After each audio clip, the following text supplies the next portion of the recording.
Não sabemos como ficou aquele caso lá de Santa Catarina, daqueles bandidinhos juvenis que mataram um animal à paulada. A justiça dá o nome disso de infração, mas isso é assassinato mesmo, é matar um animal à paulada. É bandido, é criminoso, né? Mas são filhos de rico. Não sabemos se a justiça amenizou para eles, passou o pano para ele, porque quando se trata de fazer justiça para a pessoa rica no Brasil, a coisa é diferente, né?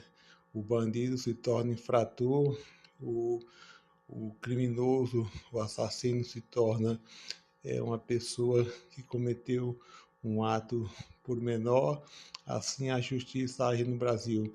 Mas espero que aqueles bandidinhos não caiam no esquecimento e seja cobrado pelas pessoas de boa fé de Santa Catarina, porque no que depender da justiça, eles cairão no esquecimento.